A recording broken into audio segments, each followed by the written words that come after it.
everybody, and welcome to another Top 5 board gaming video. Today is a formal one where we're going to be talking all about date night. Now that said, before I get started, if you haven't done so already, please take a look at all of my various social media pages as well as my Patreon. Over there you'll be able to get in touch with me in all sorts of different ways, and you can do cool stuff like voting for new videos and a bunch of other neat things. That said, moving right into date night. Date night is a really fun time. You can go out and see a movie, you can go out to dinner, do all sorts of stuff. Me, I'm a man who likes to stay in, whether that's watching Netflix or, in this case, playing board games. So what I'm going to talk about are my 5 favorite board games to play for date night.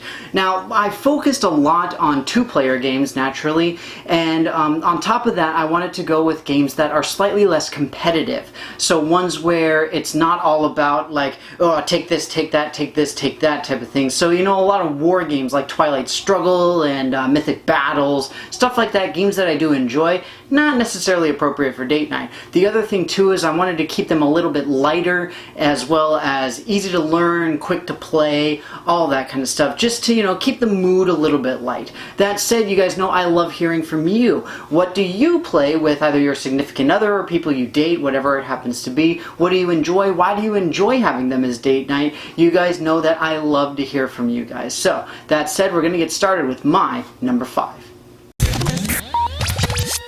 At number 5, I've got Raptor. This is a great asymmetric 2-player game where one person is playing as a group of scientists trying to capture baby raptors, and the other player is playing as the raptors trying to escape from said scientists. The asymmetry of this game is a lot of fun. I've talked about it a decent amount in the past, but for the purpose of this list, when we're talking about date night games, it's great because it plays 2 players. That's what it's designed for. It is competitive, but it's not overly competitive in the sense of, like, I will take you down type of thing, and it's also very fast to learn and very quick to play as well, so it doesn't take too long to do either one, and it doesn't really require a lot of brain power, so you can socialize a decent amount while you're playing it. On top of that, you can get 2 or 3 plays in, and you can switch positions as far as who's playing as what, so it makes it kind of nice in that way. That said, it's low on this list simply because it is a little bit more competitive, or rather it feels a little more competitive, because there's very much the whole idea of take this, take that,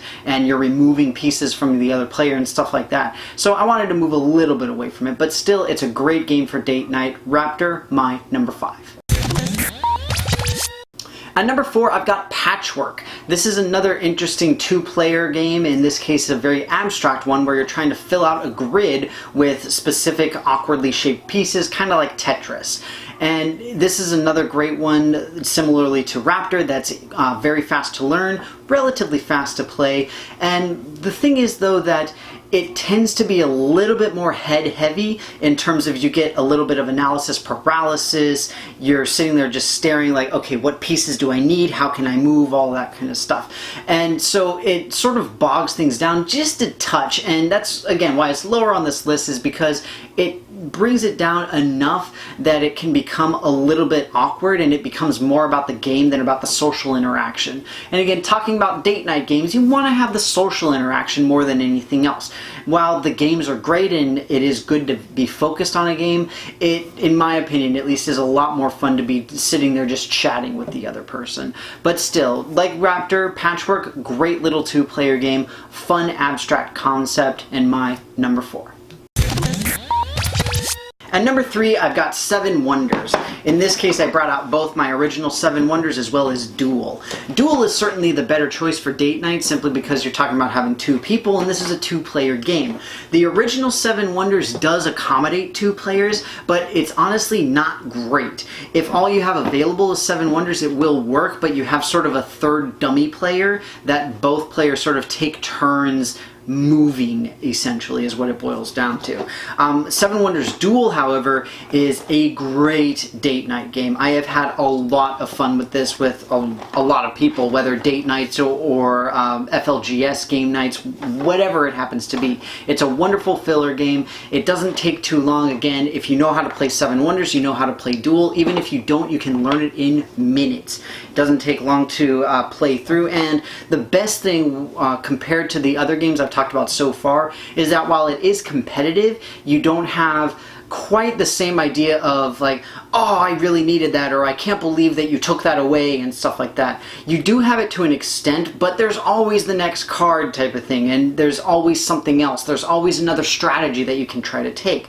On top of that, Seven Wonders Duel, in particular at least, is not really head heavy. It's not one that you're sitting there just like, oh man, what am I going to do? What am I going to do? What am I going to do? So it makes it a lot less difficult or strenuous, and you can sit there and you can have a drink, just sit there and chat, and just have a really great time with it. Seven Wonders, or more particularly Seven Wonders Duel, my number 3. And number 2, I've got Pandemic, my favorite cooperative game ever. Now, it's difficult to do a video like this where you're talking about date night experiences without talking about something that you guys can do together. In this case, meaning a cooperative board game. Now, again, this is my favorite cooperative board game. I love the theme for it. It's something that a lot of people will recognize, and while it is a longer game, it's nice because you can really weave the dialogue a lot better. You're talking about a co-op game, so it's like, I have this card, I need these cards, I'm trying to do this, I can go here and do that, all of that kind of thing. You can have a lot of really interesting discussion, not only about the game, but then just sort of leading into other discussions of, you know, like, oh, I'm going to do this and do that, and so, like, what do you do? And, you know, just sort of bring out the standard date night conversation type of thing. It works really well because since you have the non-competitive vibe, since you have the cooperative vibe, it means that everybody involved can really relax a lot more. It makes it a lot easier. And not to mention, if you're playing with 2 people, then one person can play as an additional character or something like that, so you can make the game a little bit easier if that's the way that you want to go about doing it. But either way, like all the other games on this list, it's really easy to learn, not super fast to play, but again, with that cooperative dialogue going, it makes it flow by a lot more efficiently and a lot more fun. And that's why it's so much higher on this list, just because it creates a different dynamic. Lots of fun. Pandemic, my number 2.